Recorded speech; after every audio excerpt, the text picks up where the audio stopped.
Hi, I'm Laurilee Thompson. I'm a fifth generation Titusvillian, and I basically grew up on this causeway. This is the Titusville Causeway behind me here, and it's very different now than it was when I was a kid. Things have changed a lot. But I'm supposed to talk about flooding and storm damage today and threats to our quality of life, so here we go. So behind me here in the background, you see all that orange fencing? There's two boat ramps there that were functional before Hurricane Irma. Actually, they got damaged during Hurricane Matthew, and then we got them rebuilt just in time for Irma to come along and destroy them. So what the loss of two boat ramps would actually multiply many times over, because the boat ramps all up and down the whole entire Indian River Lagoon are wiped out.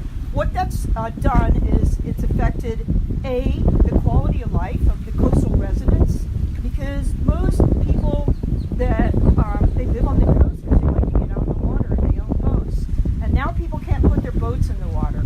So because this is one of the few, that far ramp over there is one of the few functioning boat ramps that's still left.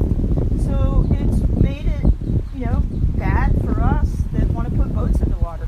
On a weekend day, the confusion and anxiety around the people that are lined up trying to get their boats in on that one ramp, it's terrible. It's terrible.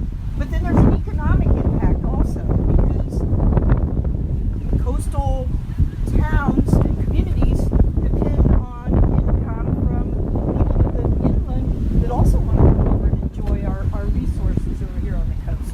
So the people from Orlando that would come over here and tow their boats over and put their boats in the water and go fishing and then buy gas or eat. I also own a seafood restaurant here. So if they don't catch any fish, they like to stop at my restaurant and get some seafood on the way back to Orlando. They're not doing that. They're not coming over here because they know that they can't even get their boats in the water once they get over here. And so that's affected the bait and tackle shop owners all up and down the lagoon. We've had some fish kills, but that's algal bloom related. But